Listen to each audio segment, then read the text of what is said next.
Welcome back, everybody, to another episode of the Depot Dive. I'm your host, Ross McCorkle, and above me here on the screen, as always, is my co-host, Joe Clark. My background here today is a little bit different. I'm actually on a little mini vacation here in beautiful Scottsdale, Arizona, with some family and stuff. So enjoyed getting a little time away, but still wanted to make sure we got the show to you guys. Joe, how's your last week been? Good. It's been solid. I'm still in Somerville, Massachusetts, but we've actually had some good weather lately. I think Tuesday was like 75 and sunny, so I got outside for a little bit, but yeah, it's been good. You guys didn't get any of the nastiness with the weather that was ripping across the nation? Yesterday was a little bit gross. We got some rain, but nothing too bad, nothing too crazy. Oh yeah, well, I dodged I dodged quite a bit by being out here in Arizona. There was tornadoes. Fortunately, nothing happened to my house, but south of us and north of us, there was quite a bit of nasty weather going on. So Nashville tends to get those all the time. So I'm glad to be out of town for at least one of them. Our topics today that we're going to dive into, the first one that we wanted to speak about. The Steelers made a move at wide receiver. We've obviously been on the watch for what was deemed a significant playmaker that was supposedly going to be added to the team at the wide receiver position. Obviously, there's a need there ever since Deontay Johnson was traded away. They did draft Roman Wilson, but there's still kind of some questions of who's going to be the wide receiver two. Roman Wilson was more of a slot in college, and the Steelers went ahead and made an addition to the room with Scotty Miller. Not exactly the significant playmaker that everybody was anticipating, but nonetheless, they did add to the room with a wide receiver. And I think Alex wrote about it on the site. The Steelers are kind of taking a quantity over quality approach to the wide receiver room with Van Jefferson, who else? Quez Watkins, Scotty Miller, and then there's some practice squad guys. They got Callaway. Have you looked into Scotty Miller at all? And what are your thoughts on kind of what is the fit and what are they actually going for here? Yeah, I think I said it yesterday. It's almost like you go into Madden and sort by speed and just sign the fastest guys you can and try to just cheese the computer. Um Obviously that's not a viable strategy in the actual NFL. That's why Madden's a video game. So I'm really just not sure how this room is going to work out. I mean, Scotty Miller had some flashes playing in Tampa under Tom Brady last year. Wasn't all that productive in Atlanta. Obviously Arthur Smith liked him though. I mean, they're bringing him in. He worked under him last season. So there's obviously something that he sees that he thinks might fit with the Steelers. But come week one, I don't think there's any way you're going to see all of Watkins, Miller, Van Jefferson, Calvin Austin on the roster. They all fill essentially the same role. I mean, they're all marginally productive, number four, number five type wideouts. I just don't really see how it's gonna work. Like it's just you're throwing guys at the wall and you're gonna see who sticks. Like yeah, maybe they have a flash or two during the season, but over the course of a 17 game season, I don't really see how viable it's gonna be to have one of these guys playing a significant role. So I still think they got to look to add to the receiver room. Like they're adding quality depth. Like hey, 1 through 6, they got three number fours, but it's not anything special. And if they don't address it, it's gonna be a little bit scary heading into the regular season.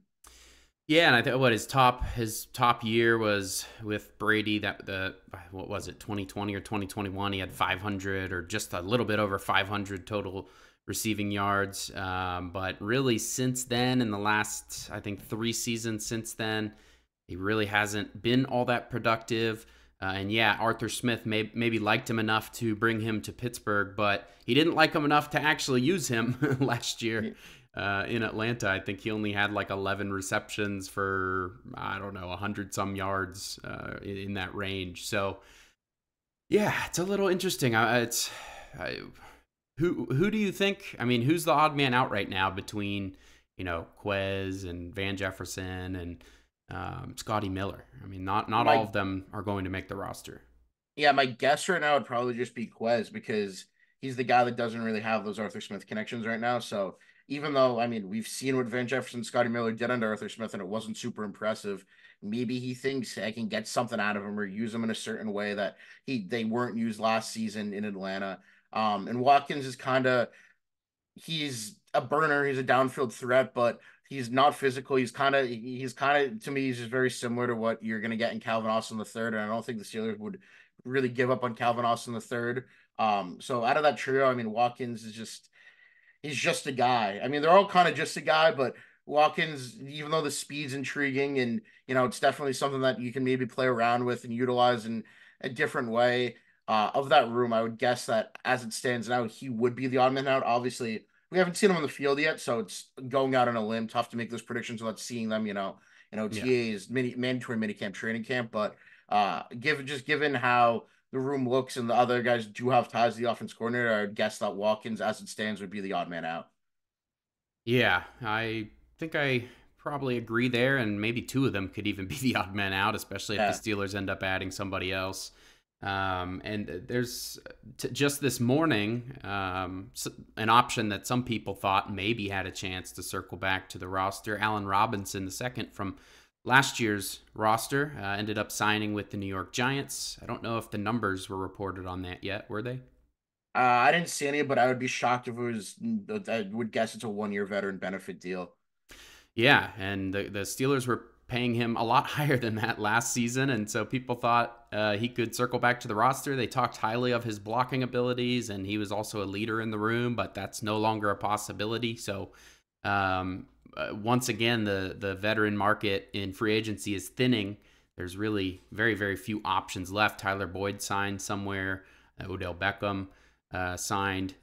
So there's not very many options left in that market. And I think Dave Bryan put up on the site just the other day, if they are going to acquire somebody, it's more than likely going to need to come via trade. Now, there are some opportunities for veterans to become available, most notably at the end of the preseason when the roster cut downs happen from 90 to 53. Maybe there's a option that shakes out there, but that's not necessarily ideal to add somebody that late into the process and expect them to be the wide receiver 2 hopping on the moving train without having training camp and stuff like that. There's also some other the Steelers have added guys from these alternate leagues in the past. The used to be the XFL and the USFL. Now it's the combined UFL. There's actually a few former Steelers that are excelling in that league currently. I think Tyler Vaughns, who has spent some time with the Steelers during training camp in the past, is doing pretty well. He's in the top 5 or 6 receivers in that league. Deion Kane is another guy. And then Hakeem Butler is actually, I believe, the top receiver in the UFL right now. I wrote an article about it, that he was the top in both receiving yards and touchdowns. And of course, later that day, he went on to score, I think, 2 more touchdowns and got quite a few more yards. So he added on to that league lead in the UFL. That could be an interesting option. I mean, Hakeem Butler spent, I think, was that just last year that he was on the training camp roster there? Yeah, they signed him. He was in the XFL. He played for St. Louis and had a really solid season. He came in for rookie mini camp last year, got a deal, and then I think he was kind of buried and struggled a little bit in training camp.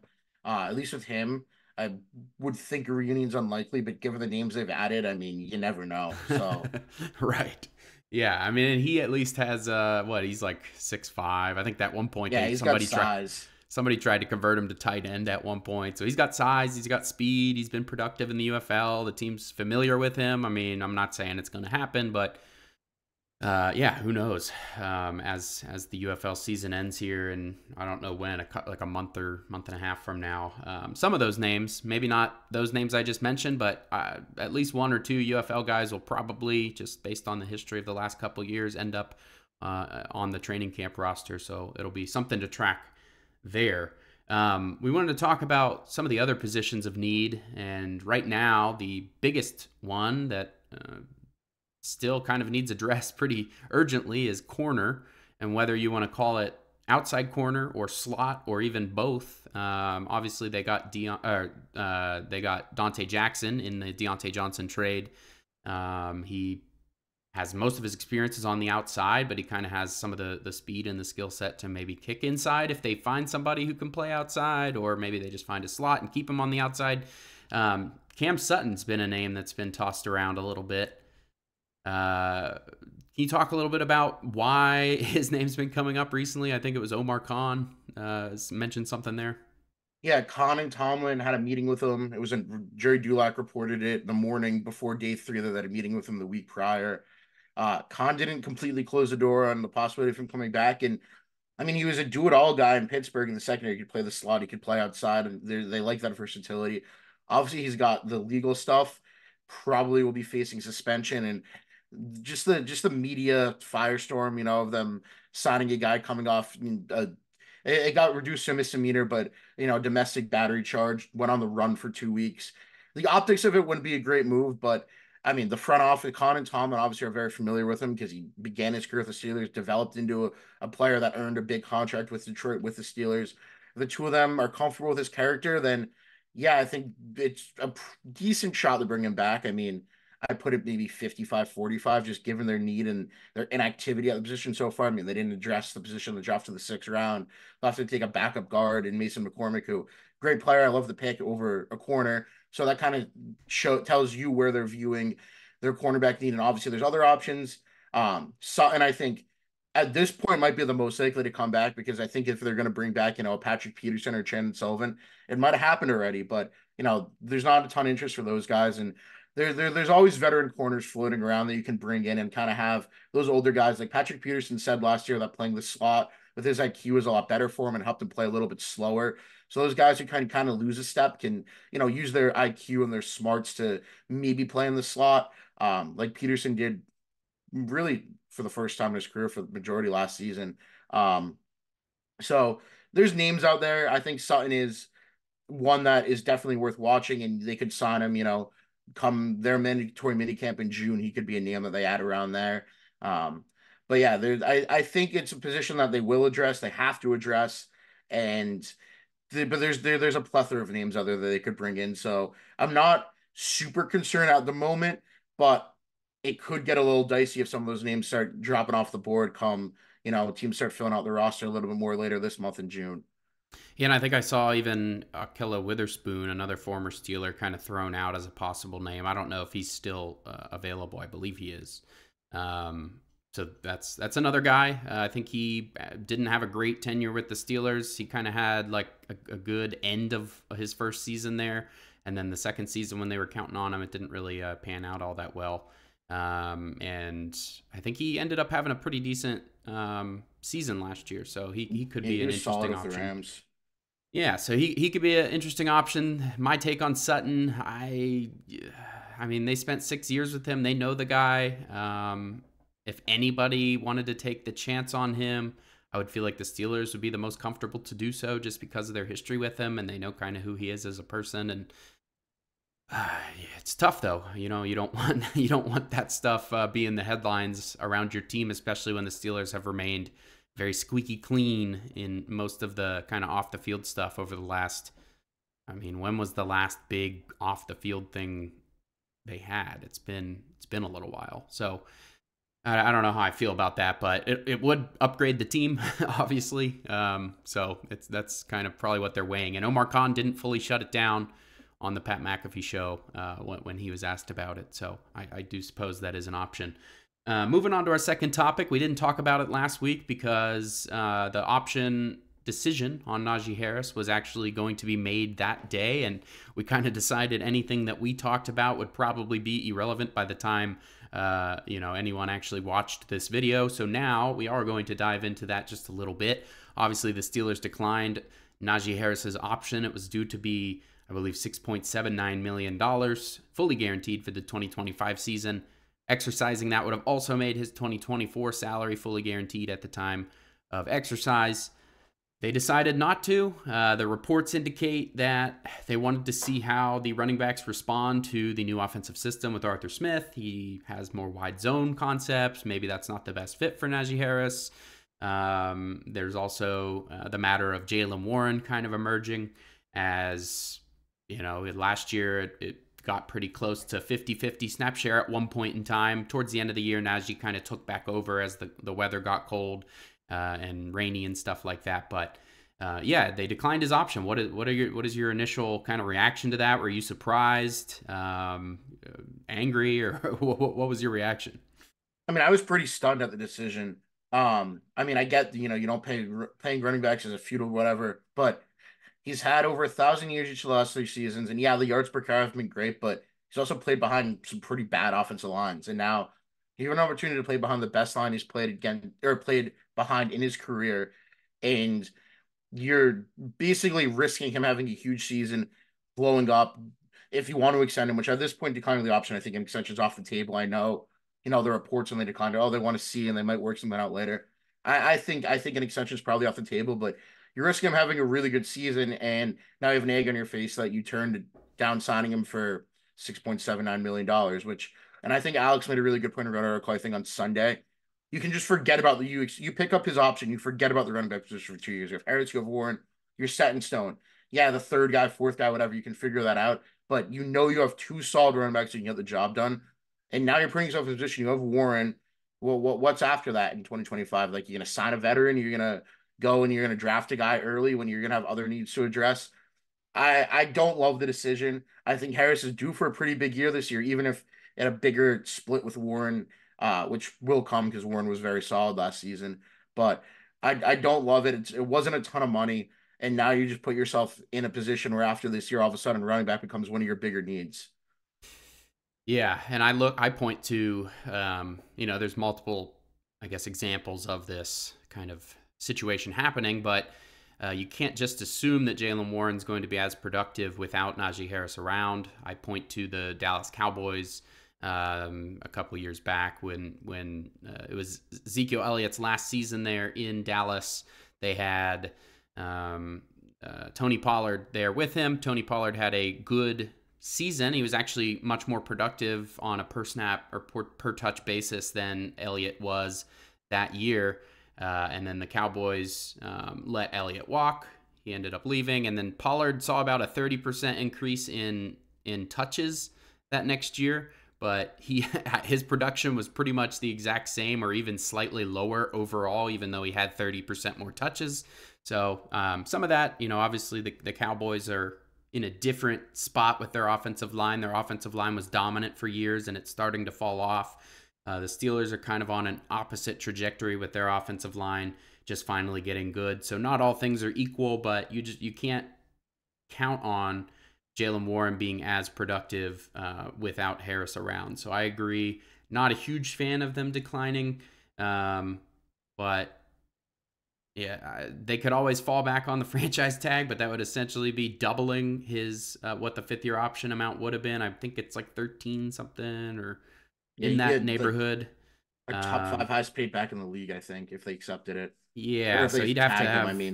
He'd have to have a really good season to justify that. Which any of these scenarios where you're talking about being bummed that in hindsight that they didn't exercise the fifth-year option, that probably means something went very well for the Steelers in 2024. So take the good with the bad there. But next topic here, moving along, Kevin Colbert appeared on Not Just Football with Cam Hayward. It was actually during the draft party. He just posted an old clip from that on his YouTube channel this morning.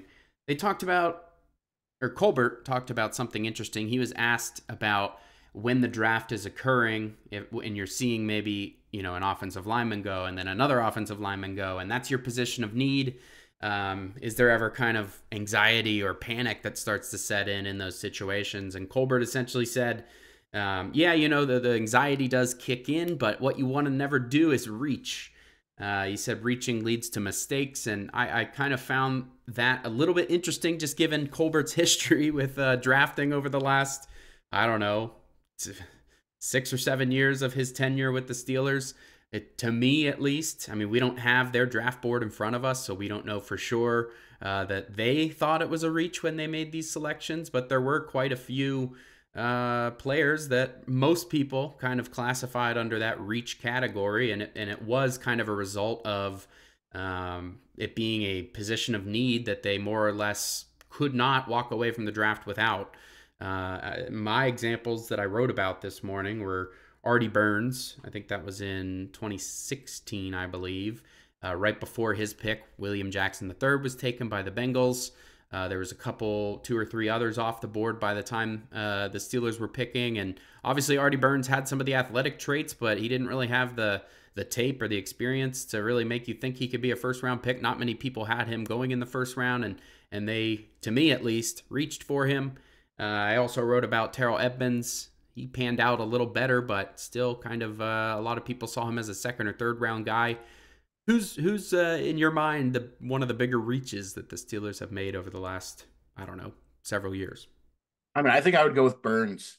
I mean, Colbert, yeah, he was great early in his tenure, built two Super Bowl franchises. Then the roster kind of fell apart later, deal with cap concerns.